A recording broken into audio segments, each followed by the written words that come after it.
17h14, on fait le point sur tout ce qui se passe en politique. Le collaborateur de TVA et de LCN, Mario Dumont maintenant, qui passe la semaine, évidemment, c'est une semaine où on se rencontre, tout le monde place la table pour l'élection. Là, Laurent Lessard qui vient de s'échapper. d'échec, on dirait, là, tout le monde dépose ses pions sur la table. Tout le monde place ses morceaux. Laurent Lessard qui s'échappe à la radio locale chez lui. Quand tu es chef d'un parti, puis un de tes joueurs fait une chose comme ça, on fait quoi? On lui tape sur les doigts ou quoi? C'est pas d'une extrême gravité dans le sens qu'il n'a pas insulté personne. C'est une grosse bourde, une grosse maladresse. Il échappe la date des élections. Et c'est doublement drôle parce que c'est maladroit.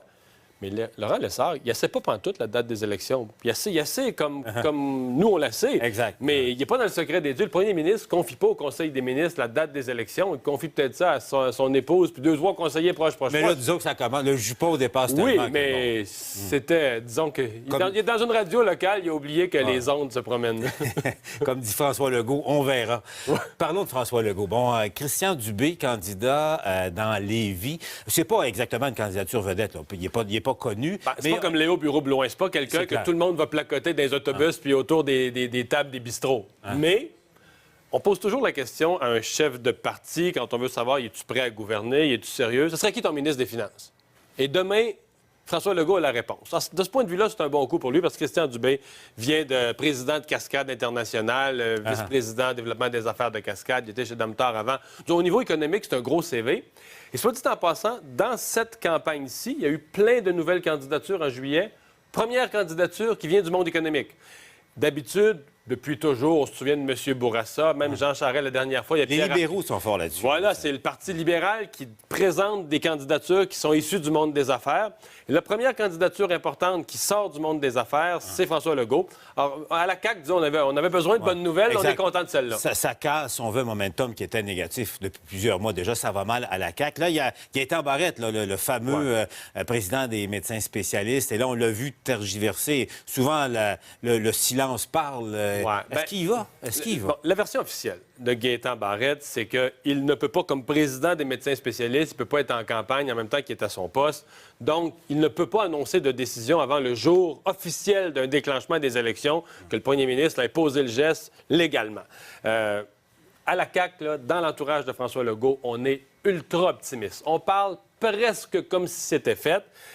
Et j'entends des gens qui me disent qu'une autre candidature de prestige pourrait venir. C'est-à-dire que souvent, les gens ne veulent pas être le seul candidat prestigieux. Il semble que Jean Leclerc, les biscuits Leclerc à Québec, le président des fêtes du 400e... Qui a sauvé le 400e. Qui a sauvé le 400e, qui a une très belle réputation dans la région de Québec, serait, lui, sur le bord de dire oui, mais là, il va être sûr que Gaétan Barrette, il va... En tandem. Et à la CAQ, on mise beaucoup là-dessus parce qu'effectivement, avant que le parti soit formé, les sondages étaient extraordinaires. Depuis en fait, il y a eu quelques mois de descente. Là, c'est stabilisé autour de 20 et on mise sur une série d'annonces de candidatures pour se redonner un électrochoc là, au déclenchement. Oui, effectivement, parce que s'il y a un cas de montagne russe, c'est bien celui-là. La CAQ prenait le pouvoir à peu de choses près avant les fêtes, et là, c'était presque balayé de la carte. Oui, mais là, ils se sont stabilisés. Depuis quelques sondages, ils sont stabilisés. Le plancher, là. Mais stabilisés à 20 c'est passé pour gagner. C'est pas ce que François Legault souhaite. Il n'est pas revenu pour ça. Mario, vous avez fait combien de campagnes électorales? Moi, j'en ai fait 5. 5. Est-ce que François Legault peut potentiellement renverser la tendance pendant une campagne électorale? François Legault ne peut plus ramasser l'espèce de vague d'espoir qu'il a porté il y a un an et demi, là, quand il était à 40 puis son parti n'était pas formé. Il ne peut pas recréer ce moment-là.